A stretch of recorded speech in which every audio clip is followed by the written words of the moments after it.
L'État débloque plus de 600 millions d'euros pour les éleveurs français en difficulté.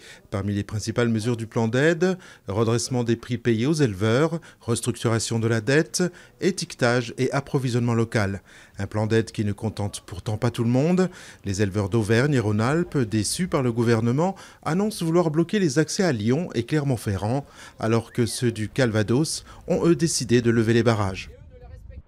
Bruxelles enjoint à Électricité de France de restituer à l'État français plus d'1 milliard d'euros. La Commission européenne considère que l'entreprise a bénéficié en 1997 d'une aide fiscale incompatible avec les règles européennes. L'électricien français va rembourser les sommes exigées tout en envisageant un recours en justice contre cette décision. Eurotunnel réclame près de 10 millions d'euros à Londres et Paris, une somme destinée à compenser les dépenses liées à l'afflux de migrants dans le tunnel sous la Manche. Le groupe explique avoir dépensé 13 millions d'euros pour renforcer la sécurité et empêcher les nombreux candidats à la traversée de s'introduire dans le tunnel.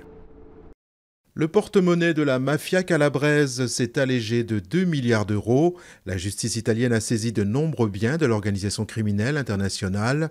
Parmi les biens saisis figurent environ 1500 salles de Paris, ainsi que près d'une soixantaine de sociétés. 28 mandats d'arrêt ont également été émis contre les responsables. Le burn-out ne sera pas reconnu comme maladie professionnelle. La loi sur le dialogue social ne comportera qu'un début de reconnaissance de ce syndrome d'épuisement professionnel, selon le ministère du Travail. Cette maladie pouvant aussi avoir des causes personnelles. 2 salariés sur 10 se disent victimes de cette pathologie complexe qui combine angoisse, épuisement et dépression.